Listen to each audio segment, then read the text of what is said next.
Welcome to the Original Self Podcast. I'm Evet DeCota, owner of DeCota Life Coaching and a psychology-informed life coach.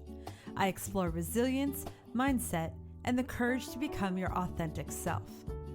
This is a space for honest conversations about growth, identity, relationships, and all the messy moments in between that shape who we become. Between the salon chair and coaching sessions, I've watched people move through life in patterns they never notice. Patterns that are subtle or familiar, and often incredibly hard to see from the inside. Today, we're talking about the most automatic answer most of us give when someone asks how we're doing. I'm fine. And how it rarely tells the truth. This episode 11, why we say I'm fine when we're not, the psychology of hiding your true feelings, is coming up.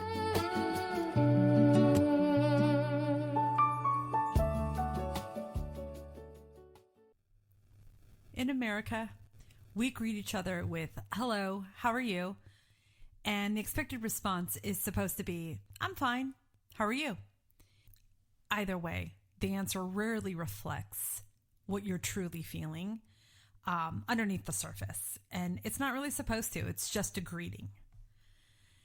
If I had $1 for every time I said I was fine when I felt angry or overwhelmed or possibly having a panic attack, I'd be very wealthy right now.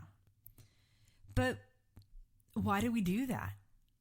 Of course, most of us don't want to unload our problems on the cashier or a coworker, and we learn really quickly that people are not usually expecting a real answer.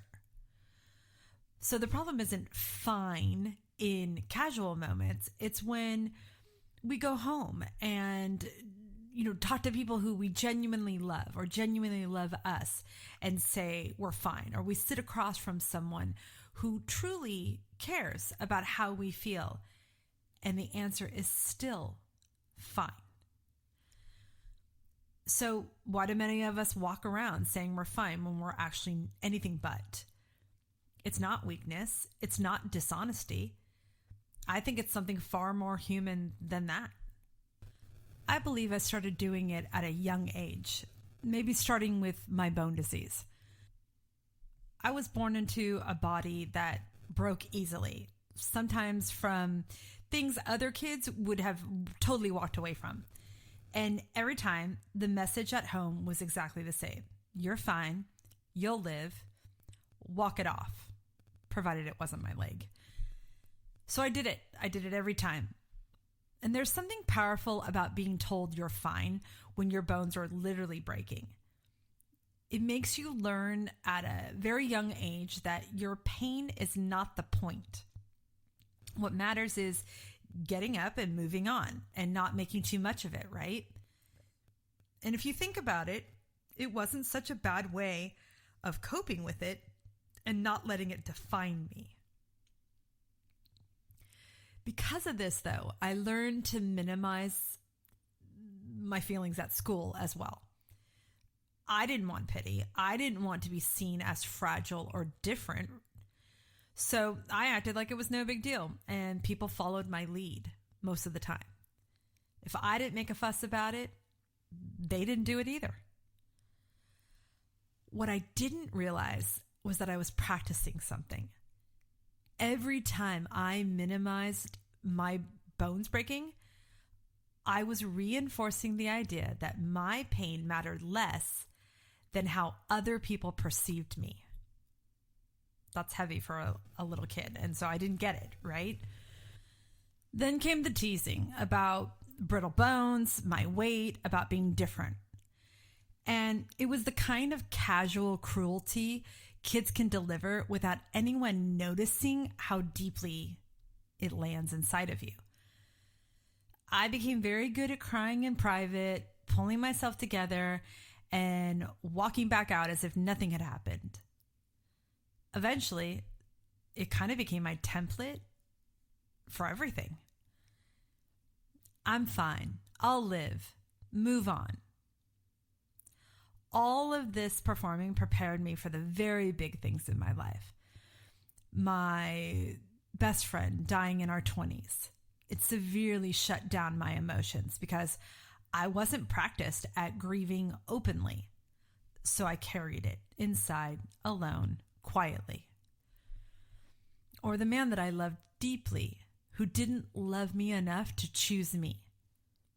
And I chose to deal with that in silence. Because what do you do with pain that big when you never learned how to say it out loud? The real truth is, I just let the love go because it terrified me to be that vulnerable and needy. The armor that I had constructed had protected me for years, and it also made me invisible. I think even to myself. And here's the hardest part to explain.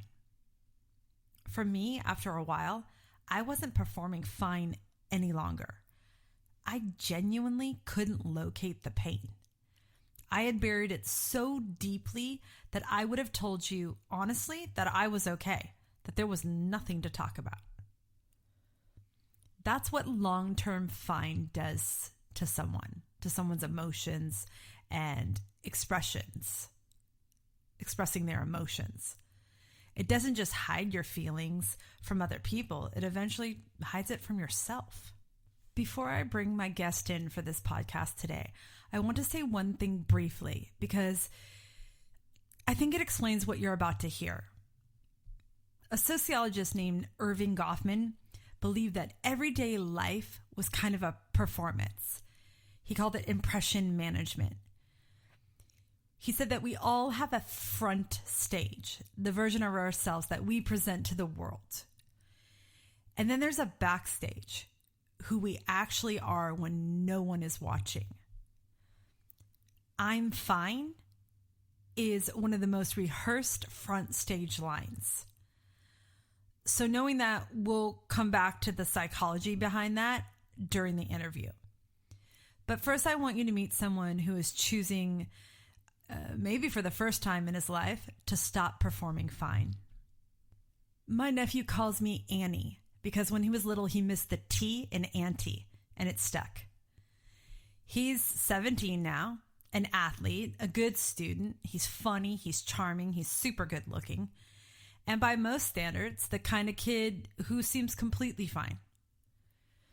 He's also one of the most guarded people I know. And I say that lovingly because I recognize it completely. I'm not only his Annie, I'm also his friend. And I know where he learned to perform that fine. He learned it from us. 2 years ago, my nephew lost his mom to colon cancer. She was my sister-in-law, my sissy.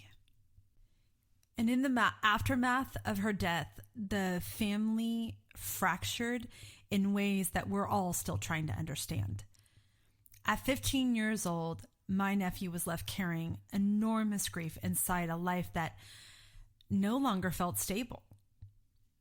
He saw a therapist for a while, but through his own admission, he spent most of this session avoiding what he actually really felt. He hated going. He called it pointless. He joked to me that the therapist was a forced friend, so we started calling her FF. It was our own private laugh, but underneath those jokes, his emotions were far too raw to let anyone in. Then his first real relationship ended, and something inside him just cracked open. For the first time in his life, I watched my nephew begin letting go of the persona that he had built up around all the emotions that he couldn't show anybody. A few weeks ago, during a conversation between the two of us, he asked me if he could come on this podcast. I said yes before he even finished the sentence. What you're about to hear is a 17-year-old young man choosing, maybe for the first time in his life, to stop performing fine. I'm not here to polish it or steer it too much. It's just going to be his Annie and some questions. And we're going to let him be exactly who he is. So, hello, my little nephew Jackson. How's it going? Are you excited to do this? Yeah, I am. I'm pretty pretty stoked. All right, cool. So I'm going to ask you a question. When people ask you how you're doing, what do you tell them typically? I feel like it's a pretty auto response, kind of like robotic at this point. It's like an I'm fine or an I'm okay, or, you know, if the day was better than it normally is, it's you know, my day was good. But it's never like, I never go deep into like what I actually feel, because I feel like, number one, like a lot of people, even though they say they want to listen to that, I feel like coming from me, it's like, I don't know, I wouldn't, when I ask someone that, I'm not trying to sit there for 30 minutes and like kind of full listen. Sure. Yeah, I mean, you don't want to like, you know, tell a perfect stranger, well, I've had a really bad day today, right? Like you just don't really go into it, right? Is it ever the truth when somebody says like, hey, how you doing? Is it ever the truth? Most of the time, I would say it is the truth. You know, a lot of the time at the end of the day or something, like I am just fine. Like it's been a lot of ups and downs throughout the day. So it's like, it's never really one emotion, but like sometimes there has been some low points that I don't speak about.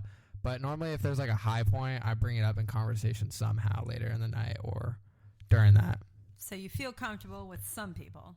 Yeah, I mean, it really depends on who. Like, for example, in my last relationship, like if she would ask me how I was doing, I would be more honest. You know, there was some I'm fine, some I'm okay thrown in there, but you know, it was more if I had a rough day, I'd tell her I had a rough day. But I feel like with the parents and friends, it's more easy in a way to just be like, you know, I'm fine and leave it at that. Yeah, that makes sense. It is easier. What you just described has a name, and I talked about it earlier in the podcast. It's called impression management, meaning we all have this performance version of ourselves for anybody watching. So most of us learn which emotions are maybe feel the safest or like okay to put forward, right? Where like people are not going to just judge us. So when we say I'm fine, that's like one of the most rehearsed lines. It's the easiest one to say, right? The thing is the more we rehearse it of saying I'm fine all the time, the more it becomes automatic, right? And we don't like talk about our true feelings. Does that make sense? Yeah, exactly. Yeah. All right. So before this relationship, had you ever let anyone, like a friend, your family, whatever, had you ever let anyone get very close to you? Yeah, I have you know, I kind of see him as a brother at this point. I'm not going to say his name, obviously, but you know, he's very close to me, and he transferred schools this year, so that was kind of hard, but you know, we still talk. Like he's one of my mainest friends. Like I've had him since, like, honestly, I didn't know him at the time. It was like that there's like a kind of a superstition is the word, where it's like the meeting someone twice theory. You meet them once, they don't really mean anything to you. You don't really understand it. You don't know them. And the second time you meet him, you like connect and you click instantaneously. And that's kind of what happened with us. He was on my flag football team as a kid, and you know, I never thought I would see him again. Then he came to our school, and we kind of butted heads for the first little bit while he was at school, and then you know, we just clicked and everything went from there. And you know, he's been one of my best friends ever since. And you know, I do think of him as like someone I could tell kind of anything I want, because it's like without him, their school would have been a lot more rough sophomore and freshman year. And you know, that's kind of where the relationship kind of like hurt the most, is because when he left, she kind of filled that void in a way. Like she made it seem like, well, not even made it seem like, she was my best friend. You know, anyone I could talk to at school. If I was feeling okay, like, you know, I could always go talk to her, see her on break. So it's kind of like the same thing. Like, because me and him would always walk to class together. And even if we didn't have the same class, you know, just chat the whole time. And, you know, that's kind of what we did this year. So that's what makes this one sting a lot more. Yeah, absolutely. Well, I mean, not that your buddy was your first love, but I mean, when you have a first love or like a first really deep relationship, it changes you. Like it allows you to be who you really, really are. And Dr. Brene Brown, she's like my favorite scientist. She does work on vulnerability and shame. She talks about how we carry this quiet fear of showing people who we really are, right? Like we just talked about. So we perform strength instead, right? And there's a distinction where the strength shows up as armor, not resilience. Does that make sense? Yeah. Right. So like, think about like in the dark ages, the chainmail that people wore, right? Like it totally protects you. But then that chainmail becomes like a skin, like an additional skin. And we just have this, like what you were saying to me a while ago, like this persona that we keep putting out. So when you are friends, or you still are friends with this guy, right?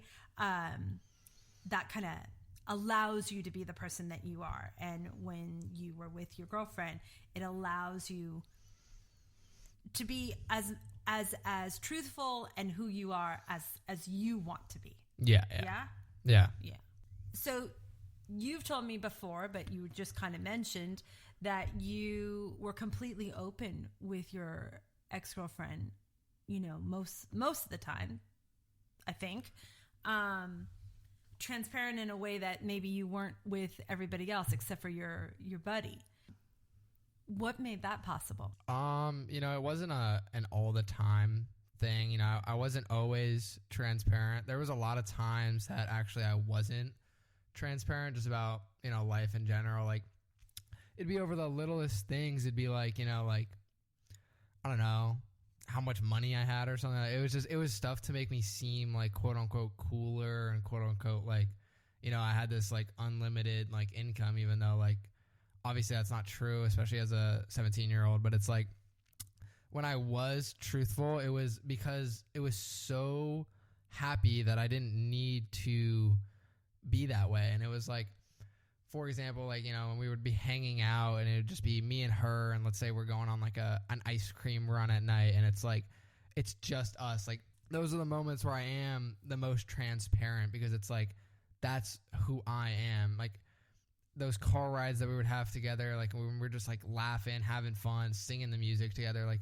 that's kind of like who I am as a person, like, and when it wasn't me, it was because there's like this term that younger kids use. It's like nonchalant and oriful. And I have a reputation at school that, I'm kind of nonchalant, kind of oriful. And it's like, I didn't want to ruin that perception of me because I liked quote unquote like who that was. And like looking back, like, all I wish I did was like not be nonchalant, because it's like nonchalant means that you show that you don't care about anything, and not caring about anything is what makes people cool. But honestly, like not caring about stuff just makes you like lame in a way, because it's like you don't show any passions, you don't show any love or interest for others and people, because it's like you're too busy trying to put up this facade that you don't care, when really like you probably do care. Yeah. Would you say oriful? Yeah, oriful. I've never heard that. Oriful? It's like, you have like an aura about you. Oh, oriful. Okay. Yeah. I'm not quite sure that's a word, but I like it. I like the phrase. So when you said that you were like, that's who you are, like easy, like that's what I got out of that. You didn't say easy, but like you were having fun and singing songs and things like that. When you decided to put on the cool persona, or the auraful, I'm going to keep using it. What do you think changed? Like, why did you go to that? Honestly, it's kind of like, it's like a lot of the, like a thing at like school, like kind of an escape, I would say. Cause it's like at school, I don't know. I really don't know why I would go to it. And that's something I'm still kind of working through. And, I'm doing it a lot less. Like the other day, me and my boy were just like sitting there, and I realized like I don't really participate in many school assemblies or the school games. And I'm like, like, why is that? Like, why am I afraid to like go down there and have fun? So we just kind of like, we just went down there, we had fun, and we won it. And like, that was like way more fun than just like sitting in the crowd and kind of like making fun of the people that do go up there. Cause it's like, yeah, it's way easier to sit back and like call them weird because they are going up there and they're showing who they are.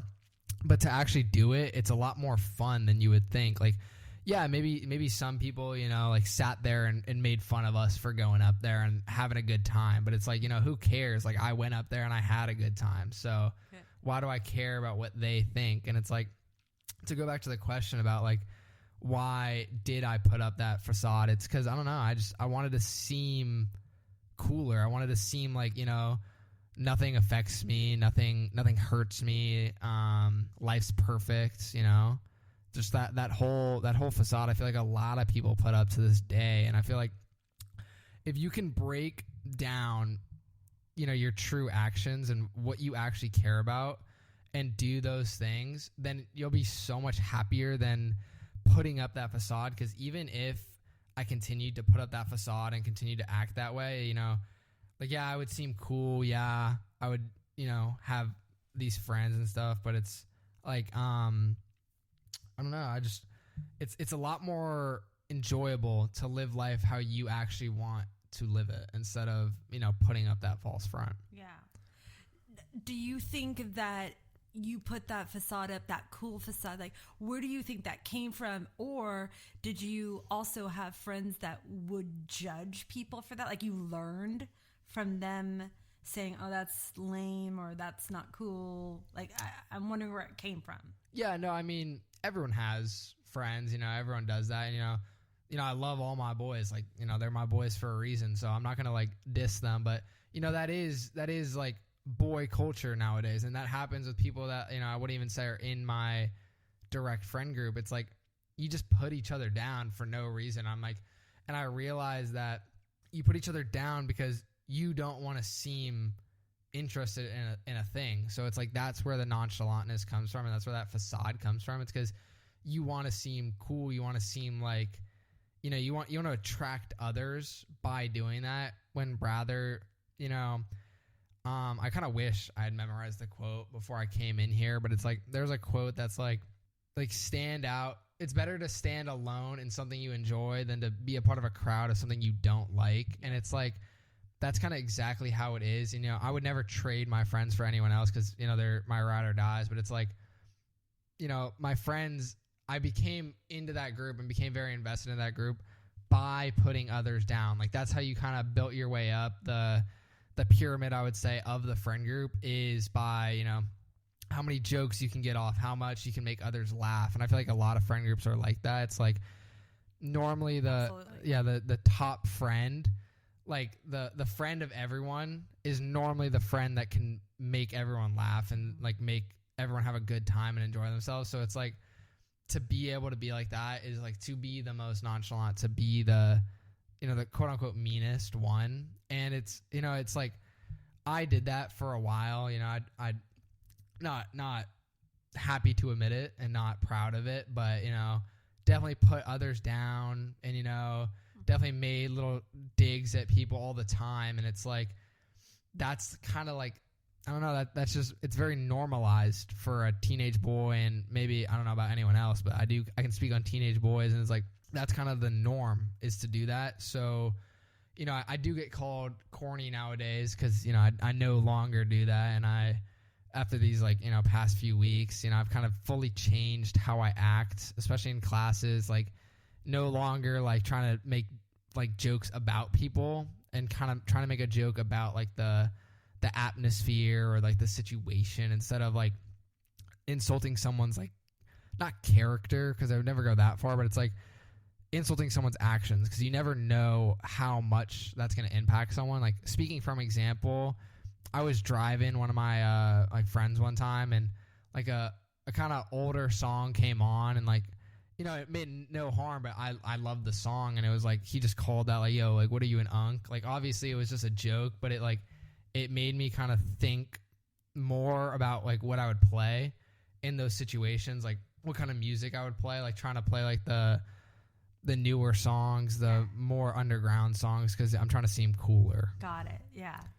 And just because he didn't like that song, then that means that you were too old school or exactly, not cool enough. Okay, got it. Well, it was probably a really good song. I was gonna say something to you, like you were saying, like about going up and playing this game, at school, which hopefully they got pictures of, because I never see pictures of you in school. It's too bad. Anyways, Theodore Roosevelt, he's, obviously an older ex-president, but he did this speech called Man in the Arena. And it's about how, okay, you're in the arena, right? The spectators are all around you, and you throw your hat in, and you're like sweating and blood and all this stuff, and you're fighting, and you've thrown everything in there. You've thrown caution to the wind. And there's always the spectators, always the naysayers that are like, oh, I could do that better. Like, oh, he looks foolish for doing that. But they've never had the vulnerability and the courage to throw their hat in. And so today, when you went up and you played that game, or this week when you did that, that's like straight up saying, yeah, this is me. This is what I'm going to do. Yeah, exactly. So, aces for you. So you did do that with your ex a lot of times, not all the time.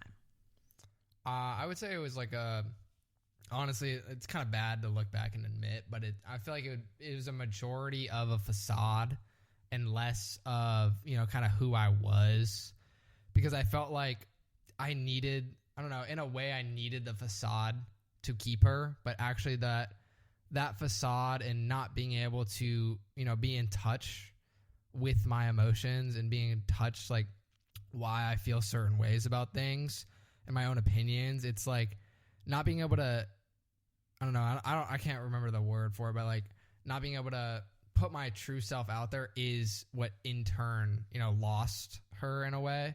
Cause I wasn't the man that I should have been to her. Cause she was very, like loving with me, and I was loving back, but in a way, like, I think we can maybe get into it later, but, just there was like little stuff that, if I'd done, it would have shown that I'd cared a lot more, instead of that facade that, I don't care. I'm too cool for this. I'm too cool for that. It's like, it's just a lot of that. Yeah. It's interesting. When we were talking before, we were talking about, you being in love, and, like I said, a part of you emerges, right? Where another person sees you.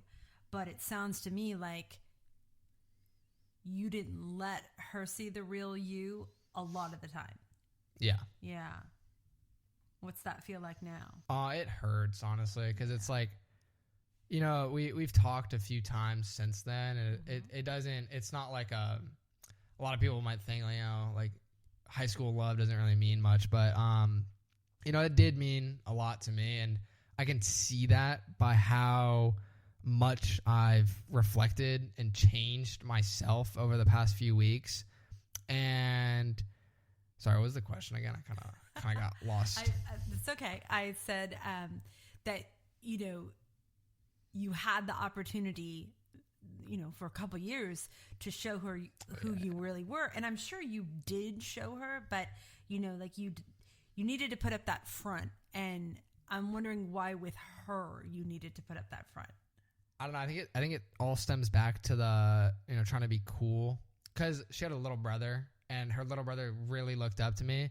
So I felt like the cooler I acted around them, around her, and even when it was one-on-one, I'd still try and act like that cool, like I don't care facade, because I think I was so deep into the act of it that I couldn't even see that it was an act. And that's the biggest thing I think I'm kind of looking back on right now, is I couldn't back then, like, I didn't know that was a facade. I didn't know I was just trying to act like that. I just acted like that. And, I'm not saying to go get your heart broken to figure it out, but to figure it out is really nice, because, I can see who I truly am now. And, I'm not the same guy. And that doesn't mean that, she's going to run back to me because I'm a changed man. But it's like, because it's not for her that I changed. I just realized that, I didn't like the path that I was on. I didn't like who I was becoming.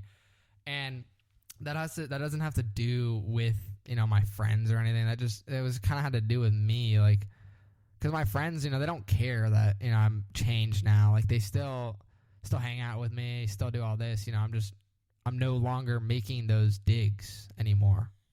So that's the lesson, huh? That they still like you no matter what. Exactly. Like you might think that you need to put this facade up that, nothing affects you, you're too cool, or the exact opposite. Like, cause I don't know about the other end of the spectrum, but there might be friend groups where it's like, you try and act overly happy about something that you don't like because everyone else in your group likes it.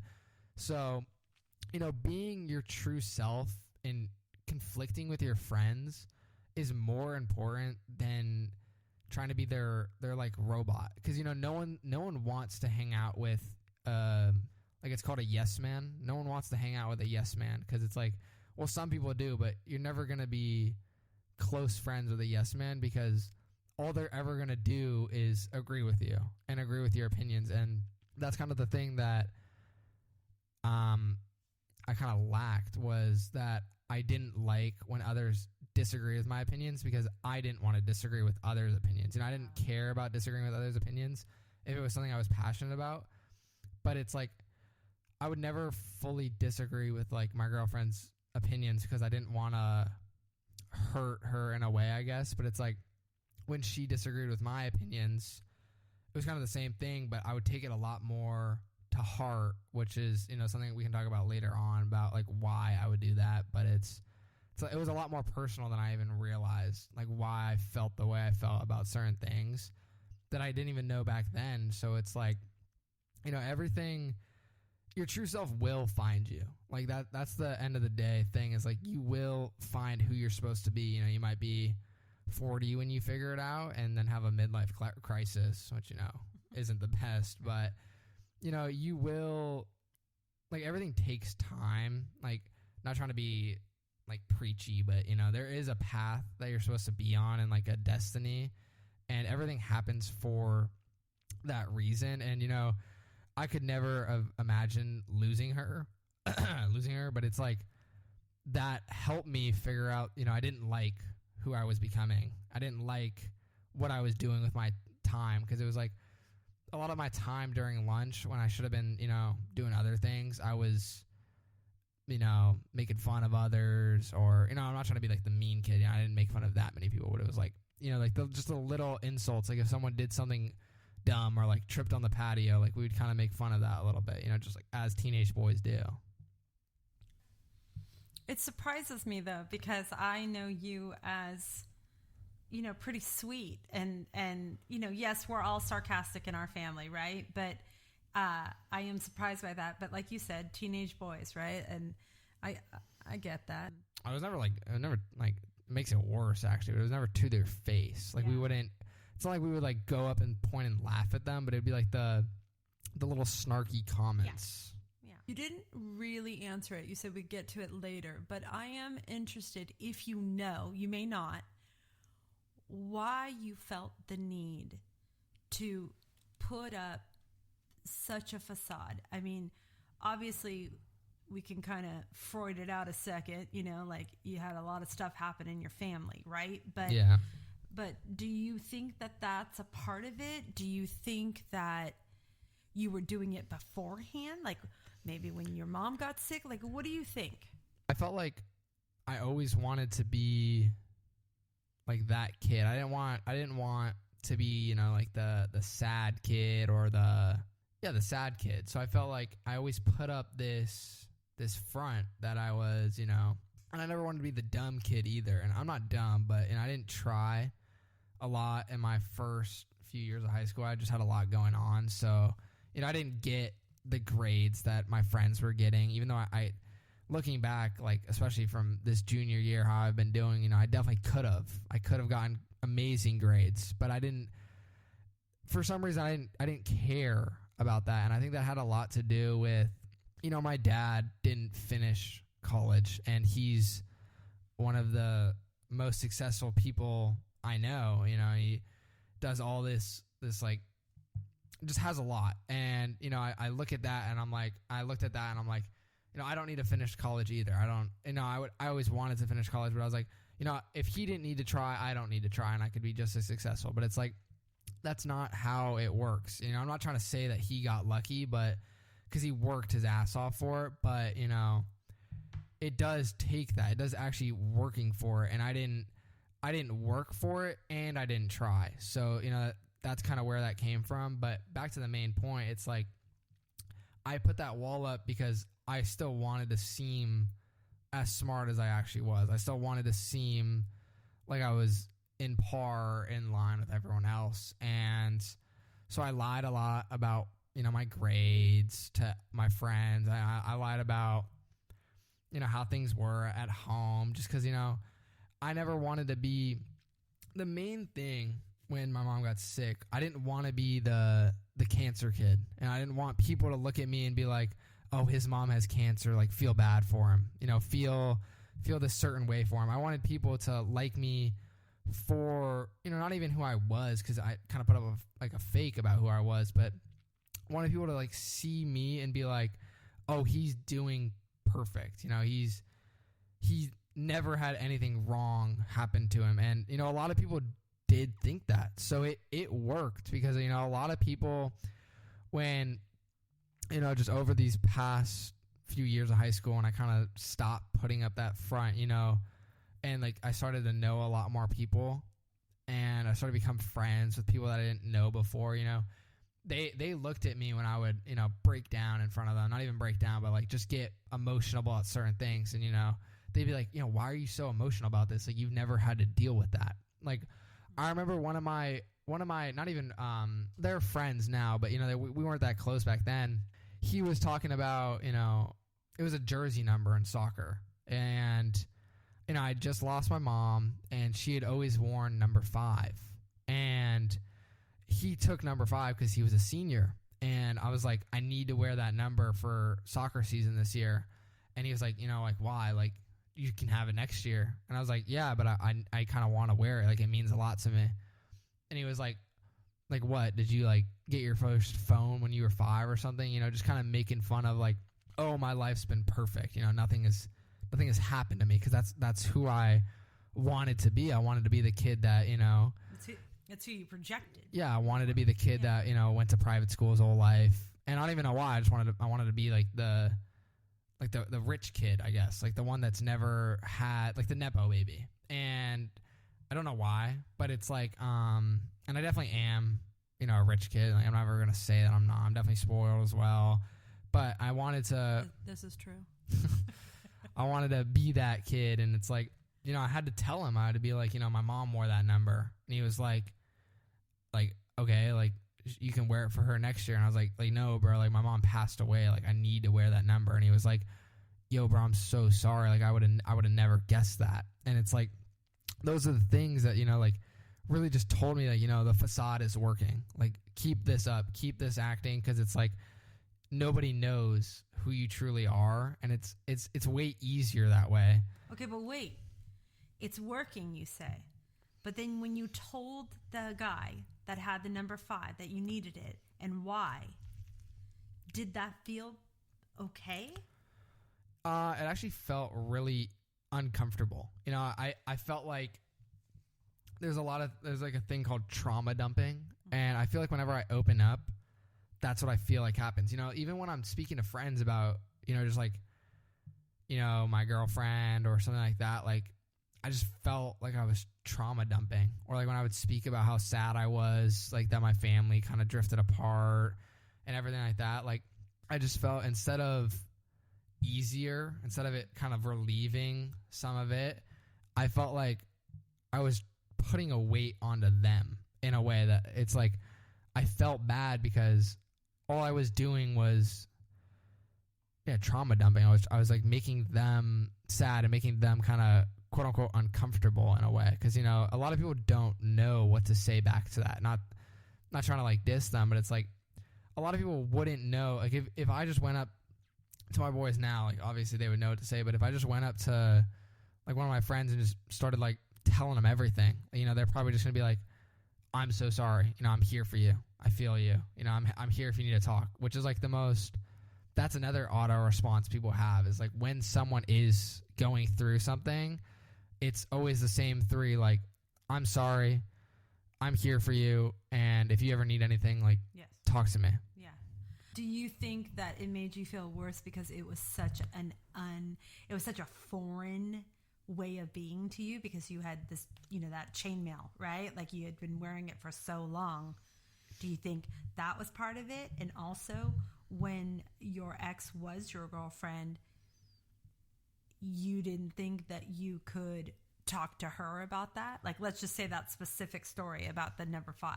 I always talked to her about it, but not in a way that actually helped me. It'd be like when I would be mad or when I would be, upset about something, I'd bring that up. I'd be like, or if I was just down, I'd be like, my life kind of sucks right now. And it's like, she'd be like, oh, don't say that. And then I would just rattle everything off. And that was never healthy, because it's like, that didn't help me do anything. It actually made it more unhealthy in a way. Cause it's like, all I would do was try and use that to prove a point instead of to like actually get it off my chest and to start healing about it. It was to kind of help me win that argument in a way. It was never an argument, but like it was like the I love you more game. It's like I was winning that in a way.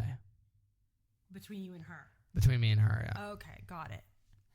And it was never, she was actually amazing about it all. Like, she was like, she didn't do the auto response like, I'm here for you, I'm sorry. It was like she would let me speak about it. She would be like Jackson, like, your family is so amazing in how they kind of still kind of stick together for you, even if it's not in the same way it was before.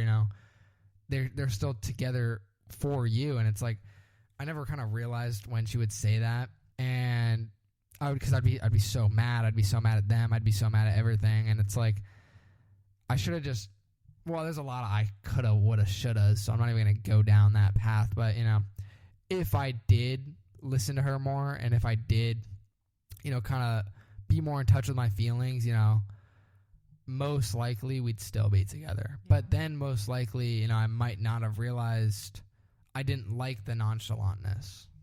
So. Well, yeah, I mean, coulda, shoulda, right? Yeah, like woulda, shoulda, coulda. We don't know. It seems to me that, I don't know if this is a family trait, but it's easier to be in touch with an anger emotion than it is, or happy, right? Than it is for sadness, fear. Like, we don't seem to like those emotions so much. We're not so comfortable with. Yeah. Yeah. Not blaming anyone, because, it is my fault. But, for the first, 14 years of my life, the only emotion I kind of really ever saw from anyone was anger in a way. Because, besides when my grandma passed away, when people were sad, it's like that's kind of the only time I ever saw my dad be sad. And it's not his fault. It's not my fault either. It's no one's fault that it was like that. But it's like, I didn't grow up, and a lot of boys I feel like don't grow up learning to be sad, to be in touch with your emotions. Like, that's not really who, I guess, quote unquote, men are, is like to be sad. But it's like, if that had happened, I don't know who I would have been today, but it's like, you would be a lot more in touch with sadness if you're shown sadness from a young age, because you pick up a lot of traits from your parents. And, my parents, love all of them, but, they didn't have the most healthy relationships at times. There was a lot of arguing, a lot of yelling, a lot of bickering, and a lot of digs at each other. And that's kind of what I picked up on. Instead of, when they would rekindle and when they would be sad together and try and fix things, I wouldn't see that. I wouldn't be there for that, because they wouldn't want their kids to see that. But it's like, all I would see is that bickering. So I'm like, okay, that's how I display my emotions. Mm-hmm. That's how I do everything, is I need to show no emotion unless it's anger, unless it's trying to put a dig at someone else and winning that argument, winning that fight, when it's really, it's just like a common quote, but it's like, you're never in a fight with or against your partner. You're always in a fight with your partner, because you gotta work it out together. You gotta be there together. You gotta fix it together instead of it takes two, right? Exactly, It's not against, it takes the two of you. Yeah, right? because like you could put 100% into a relationship, but if they're putting 0%, it's always gonna be 0%. No matter what you put in, if they're putting in 0, then it's never gonna equate to anything. That's right. Do you think that you put in less than your ex-girlfriend because you weren't being the real you? Did you know you weren't being the real you? Like sometimes I think you vacillate. Like maybe that the real you got lost under the performance you at all times. Yeah, honestly, I would say, I definitely feel like she put more effort in than me a lot of the time, no matter what it was, if I was upset or emotional, I would always be there for her. I'd always let her talk. I'd always let her have her time. But it's like when I would be upset, it would be a lot more of her trying to help me. But when she was upset, it would be a lot more of, why do you feel this way?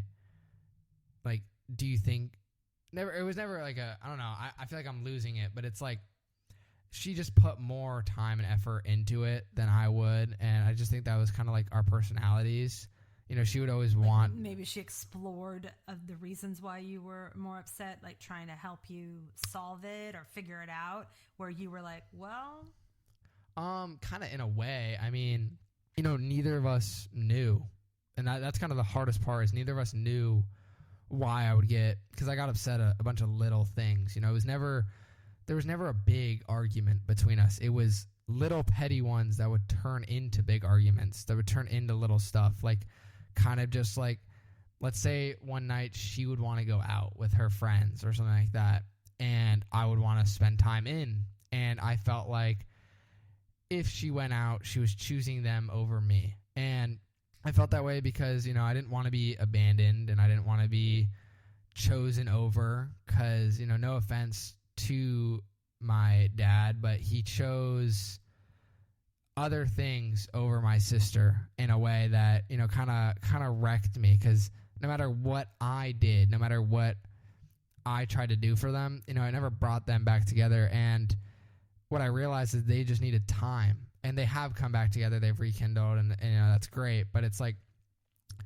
I kind of never realized that, and never realized that, this time is actually good that we're spending apart, because I'm learning so much about myself and like why I don't like those petty arguments, and why I felt like I was getting abandoned, because my mom passed away and I felt like she abandoned us, and just kind of the whole family split. I feel like it was abandoning my childhood in a way. So by her doing that, the most normal thing, just wanting to hang out with friends, because when I would want to hang out with friends, it would be oh my God, have so much fun. And that's always what I said to her. I'd be like, okay, have so much fun. And then I'd replay it over and over and over and over again in my head, to the point where it became toxic, and to the point where I became angry, because I would come to the abandonment conclusion instead of the, Jackson, she needs to have space. She needs to have fun. We're not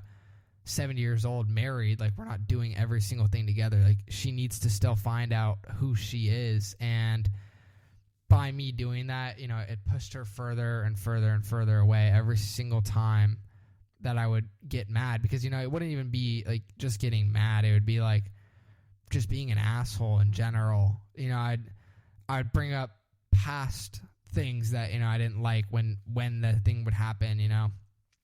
It was honestly, like, to be completely honest, it was when I would get like that, a very, very toxic relationship, because it was a lot of bickering instead of trying to help it. And the worst part about it is, for the longest time, I just thought, Jackson, why are you so angry? Why can't you control your anger? Like, do you need to go to anger management? And when we did break up, that was one of the things I said that, I might try and do is go to anger management, because I didn't understand why I got mad and why I got so mad to the point where I couldn't even see it. Like that's the worst part.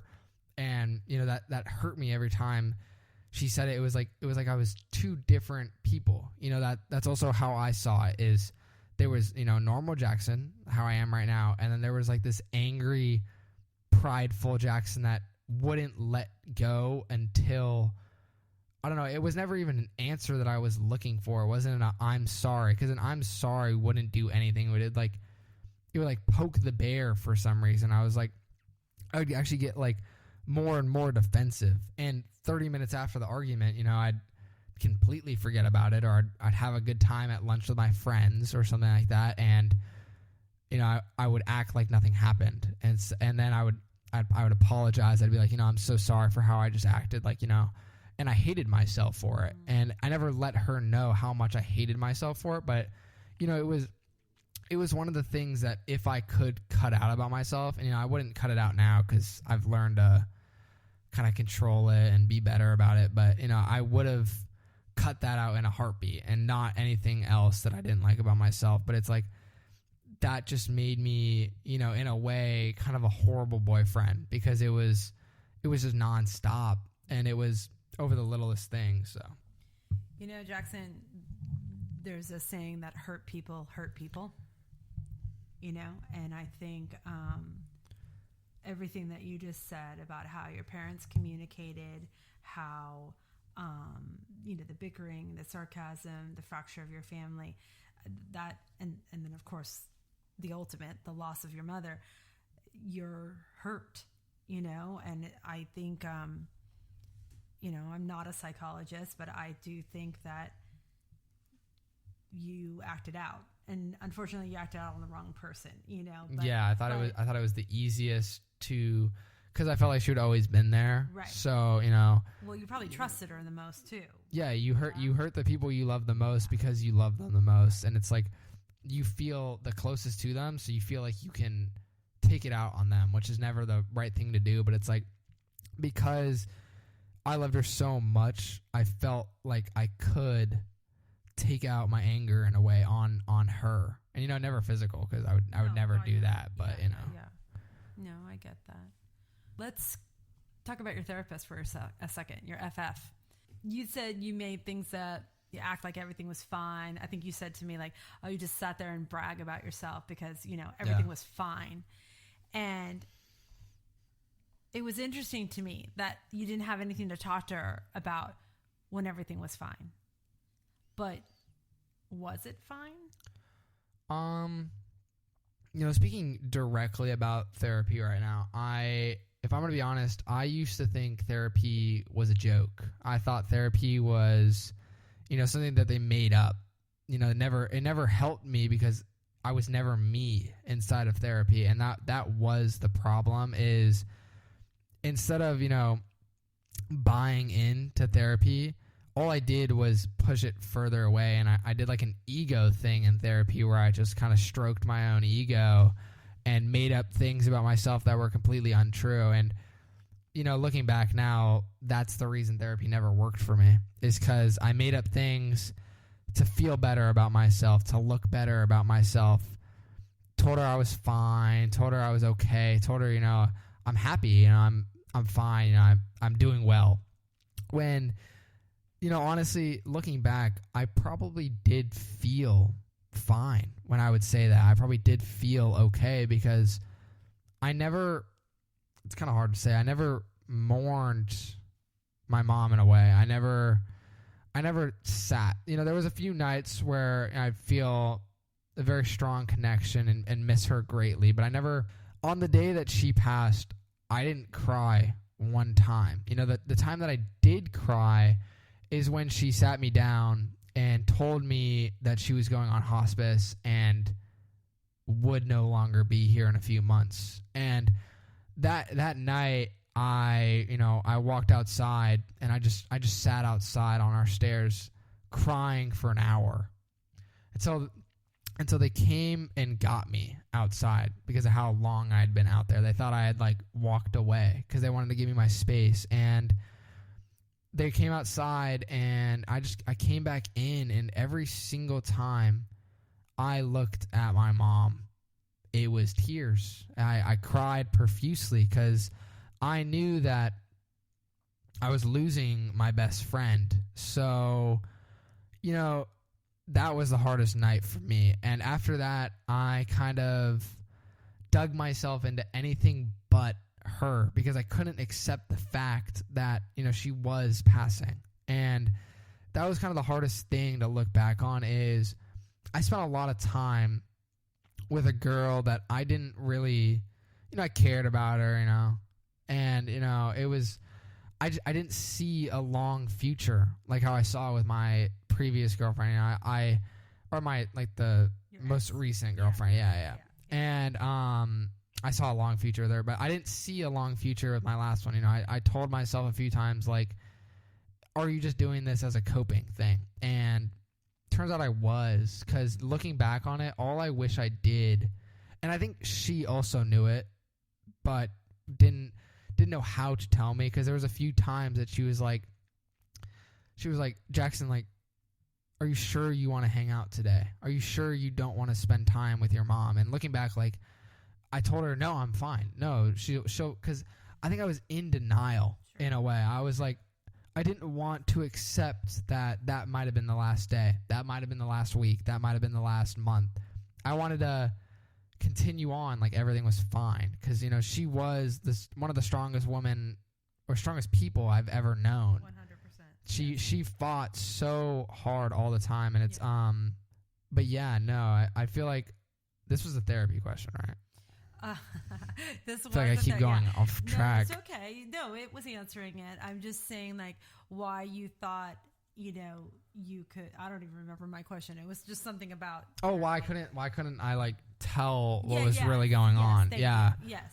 I don't know. I just feel like it was easier to fake it till you make it. It was easier to act like everything was fine, because that would mean I could stop going to therapy. Got it. If I acted like everything was fine, it meant no more therapy. And I hated therapy for some reason, because I found it like a pointless point of time. And so there was this big thing that I always bring up when I speak about how I was in old therapy, where I told my therapist I, you know, played basketball every day, and I was like most dedicated. I was like the greatest player of all time, basically, because, you know, like everyone does that. Everyone does, you know, hypes himself up. But it went to a point where, you know, I told her I would go to the gym 6 times a week, when, you know, clearly by just looking at me, you could tell I didn't go to the gym 6 times a week. And that was one of the biggest things I've changed over the past year now.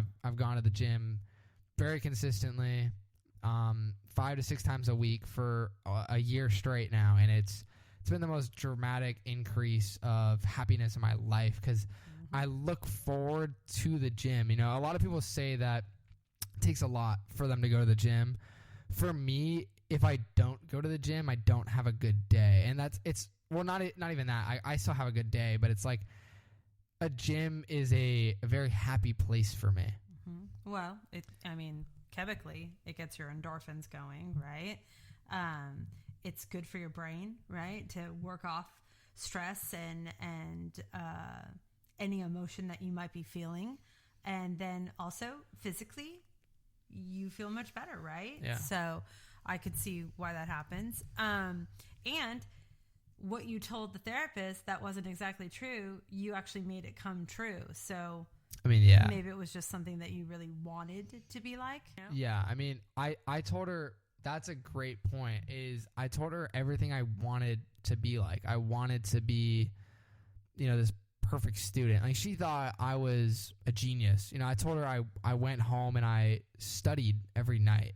You know, I never said that I played video games. And back then, that's all I did. That's all I did. I would go home from school, and, you know, looking back, it was kind of bum activities. I'd get home from school after, you know, a practice or something. I would DoorDash fast food and I would play video games until I could barely keep my eyes open, and then wake up super tired in the morning and be late to school every single day for basically my whole freshman year. And so that was a big problem, is I would never study, I would never do anything, because I just thought, middle school and lower school came very easy to me, because not trying to brag, but I do have a base level of intelligence that is quite high, so it was way easier to not do anything in middle school. In middle school, my grades were almost perfect, and I never studied for a single test. Right. I never had to, because I picked everything up so much quicker. I was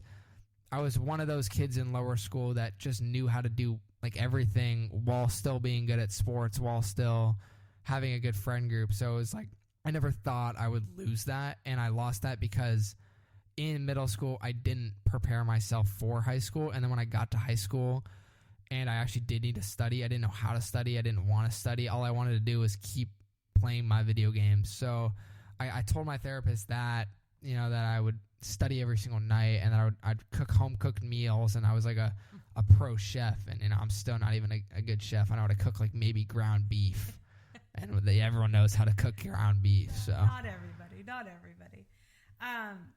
There's a researcher named, his last name is Pennebaker, and he talks about the long-term emotional toll on performing fine, right?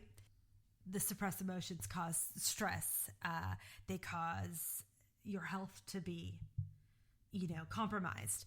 And the worst part is your sense of self over time starts to fade, right? And that's kind of like what we've been talking about the entire time, right? So I just think it stops you. And I think it's very interesting that from this breakup, it's what opened the door for you to say, I don't want to be like this anymore. Yeah, it showed me who I actually wanted to be. Yeah.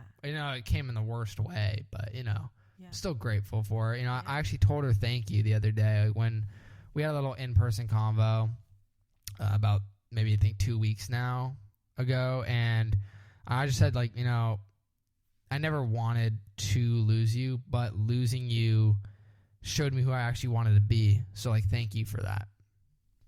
I have two questions with you just saying that. When your relationship ended, I'm interested to know how you physically felt in your body and how you feel now.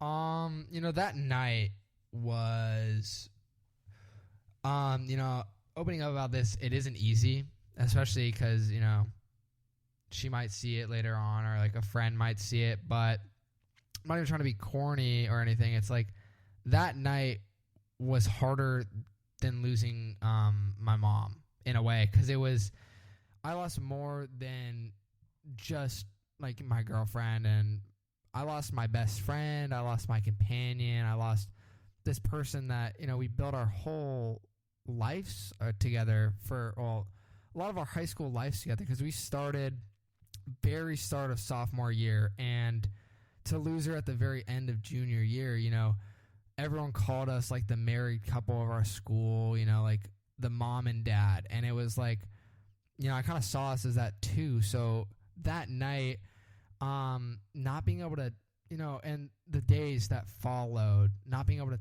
text her, not being able to tell her everything I was doing, not being able to like get an update, not being able to say hi, not being able to hang out, it was extremely, extremely hard. It felt like, I felt like I lost a part of myself, because you always, when you're with someone, because we were together for almost 2 years, when you're with someone for that long, you're no longer just, yourself. You're together. A lot of your identity is built with them, especially when you're in your formative years. So, going to any spot, listening to any music that we might have listened to, there was a lot of movies that we had watched together. And, I started this thing with my mom and my sister where we watch a movie every night now, because, I just want to have fun, because I felt like, that was a big thing that I also realized by the relationship ending was I didn't spend enough time with the people that I loved, including you. I feel like we don't spend enough time together. And, that's just like, that's something I'm very regretful about because I felt like me and her didn't spend that much or as much time as I wanted doing things that we should have done. Like we wanted to do this over summer. We were going to start where it was alphabet dating. So we were going to like go to the aquarium and then a bowling alley until we got all the way down to Z and, just doing all that. And so I was looking forward to that. So just, when it ended, I kind of just felt like my future collapsed as well because my future, everything had her in it. Yeah. So it was harder to let that go in a way. So that night, I felt horrible.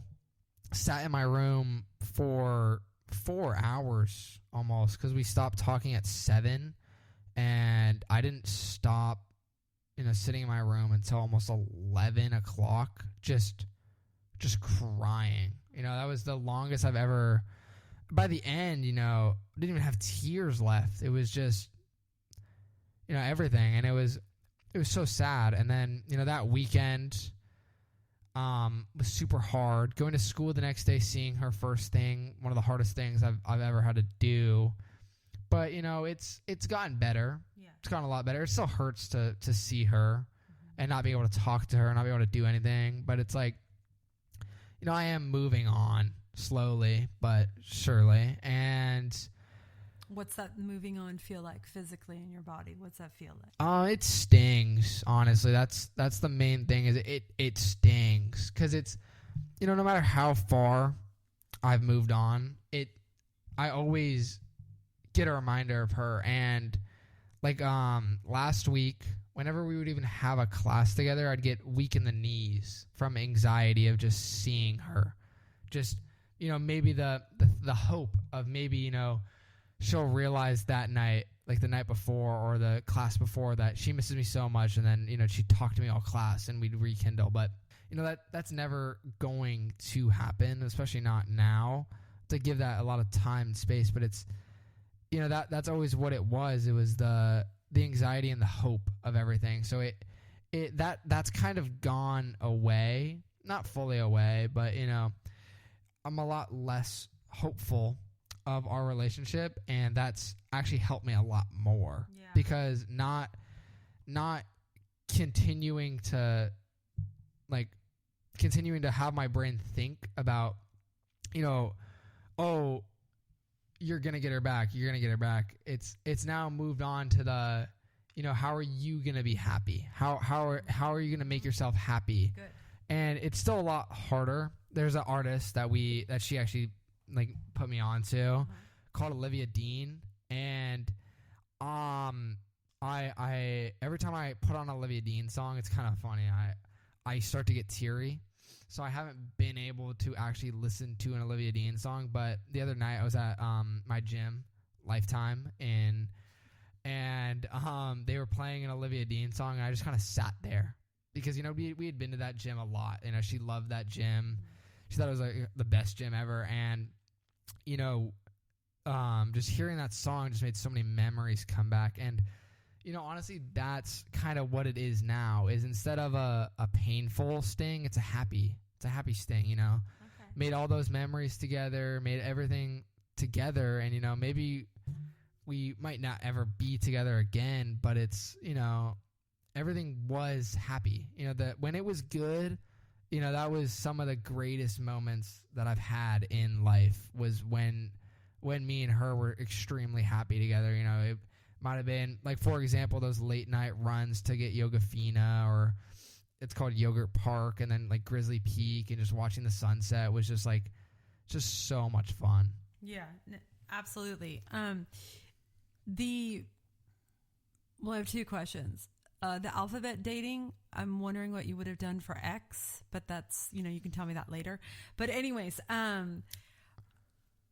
I asked you how you felt because I know in your body physically, because I know that like first love, real love, like young love. How about that? Young love is almost like an addiction. It actually stimulates the same reward patterns that drugs do. Like it boosts the dopamine. And so I think sometimes that's why it hurts so much.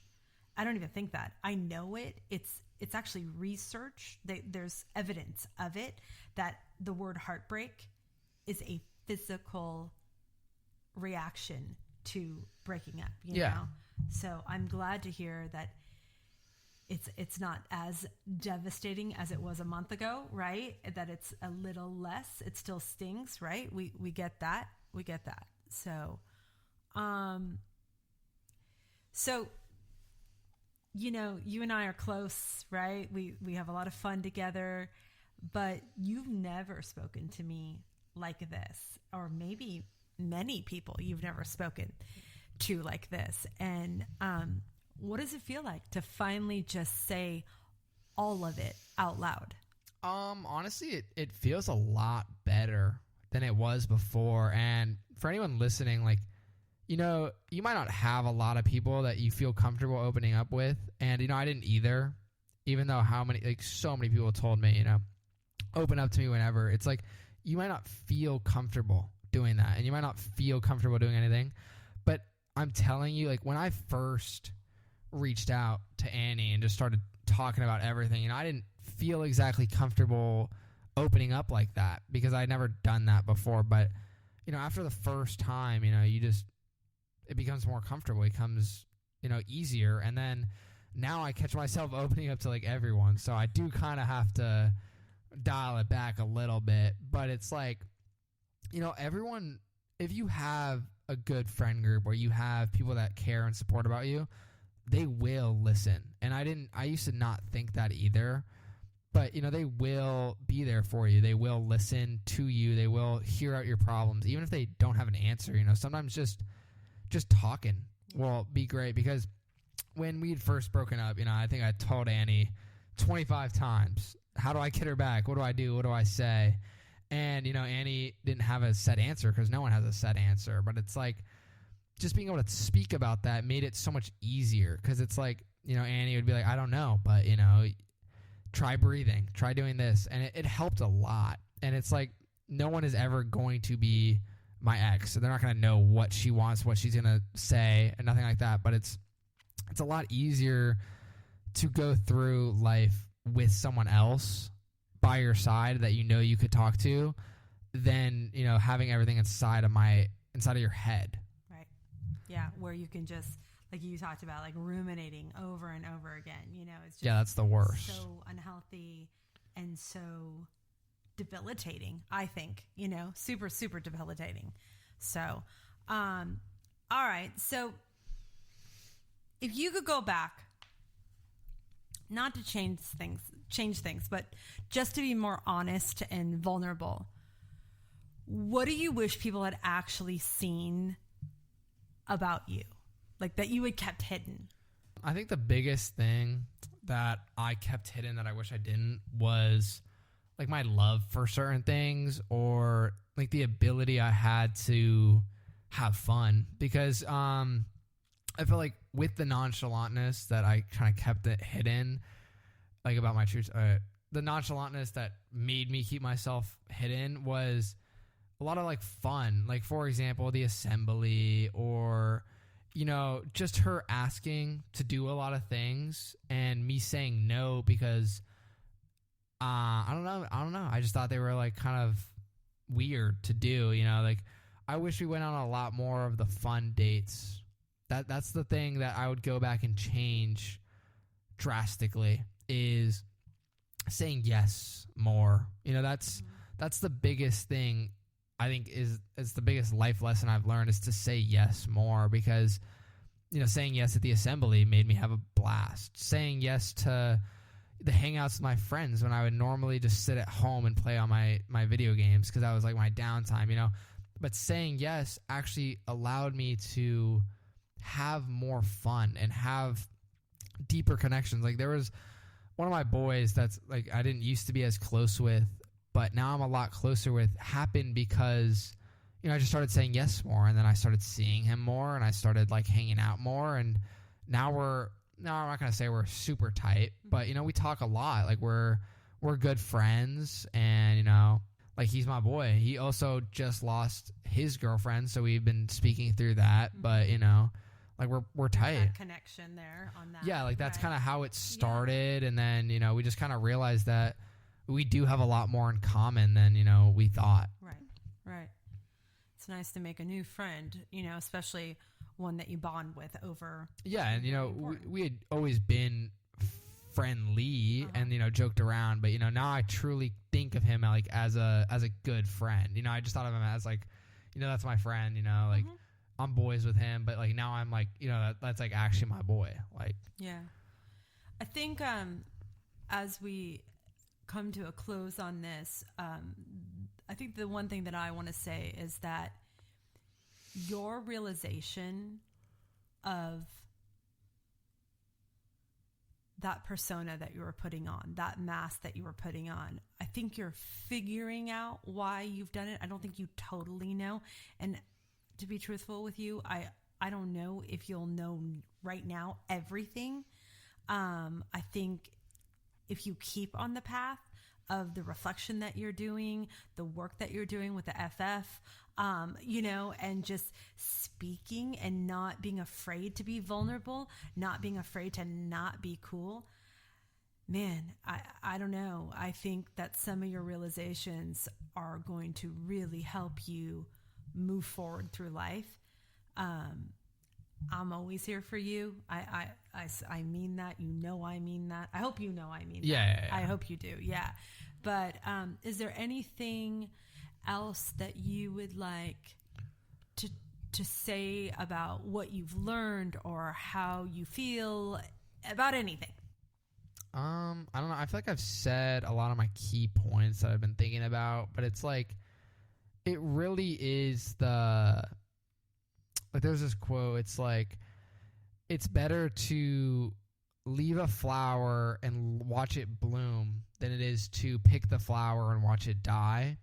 And it's like, it's a lot easier to, stop trying to self-care, and because you think you've done it all. You think, you're that flower that's super pretty, but if you let yourself, stay in the dirt and continue to work on yourself, it's only going to better you. Because it's, I've never heard of anyone that said self-improvement didn't help them. Right. No one's ever said, I wish I hadn't self-improved. I wish I hadn't spent more time on myself. I feel like a lot of people look back and they say, man, I wish I spent more time with my own thoughts. I wish I spent my time, bettering myself instead of throwing myself into other actions. Because it's like, all anybody wants to do is be that perfect person. And the only way, and no one's ever going to be perfect, but the only way that you're going to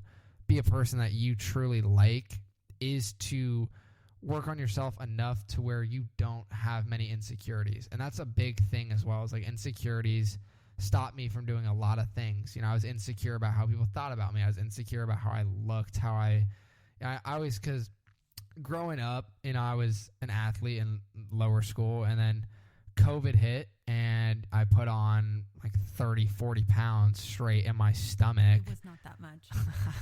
But I gained a lot of weight, and I became very skinny fat and very insecure about how I looked.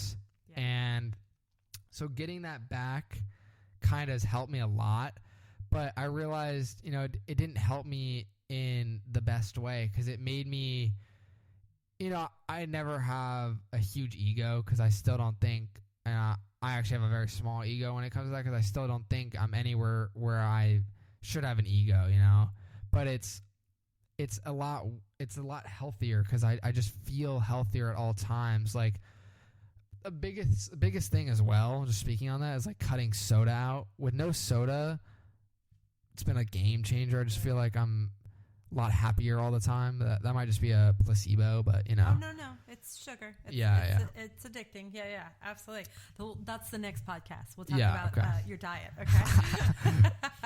Well, when you said that you're the flower in the dirt, that keeps, staying there through the rain, through everything and not getting pulled out. Like I just thought of like a little sunflower or a large sunflower because you're very tall, and just blooming over and over. Yeah, there's never been a harvest without a rain. Yeah, so exactly. I like it. Well, you're a wise 17-year-old young man. Thank you. I really appreciate you being on this, and I love you so much. And I'm giving him hugs now. And it was a blast being on this and being able to speak to this. I'd be so happy to come back anytime. I don't know what other podcasts I could do, but I love speaking about my feelings now. Yeah. And it's honestly been a great time. Good. Thank you so much. I want to sit with you for a moment before we close. I think what we just heard was a 17-year-old boy doing something that took me decades to approach. He told the truth. He let himself be seen. Not perfectly, not without hesitation, but he did it. I'm fascinated by that, at just his, I think, confidence. Maybe he doesn't think he has it, but I think that took a lot to be that honest. I keep thinking about what finally cracked him open. It wasn't the devastating loss of his mother, although I do know that that's underneath everything. It wasn't even the fracture of his family, which I know completely changed everything for him. But I don't know, it was the girl who loved him enough to tell him the truth about what she needed from him and wasn't getting. And I think losing her finally made him stop performing. And I hope it sticks. I think we don't realize what the performance cost us until, something we love is gone. Before we recorded, I told my nephew, don't be like me. Don't spend years building a persona because you think people won't love who you really are. I'm not sure I have fully learned that lesson myself, but every time I have let someone see the unpolished, the not always fine version of me, nothing terrible has happened. Nobody left. And for a moment, I felt lighter. That's what exists on the other side of fine. Not weakness, not burden, just the quiet relief of being known. Your original self, the version of you. That version of you that existed before you learned it was safer to perform than to actually be seen. It's still there. It's just waiting for you to decide if it's worth the risk. Worth the risk of letting someone in. I'm starting to believe it is. And I believe that you're worth the risk. So I'll leave you with a reflection question. And that is, who in your life would make time for your truth, but you still keep giving them fine instead? What would it cost you to tell them one real thing this week? Just one honest feeling. Think about that. Think about who that would be. Thank you for listening to the Original Self Podcast. If today's conversation resonated with you and you feel ready to explore your own growth, you can learn more about working with me at DeCotaLifeCoaching.com. I'll see you next time.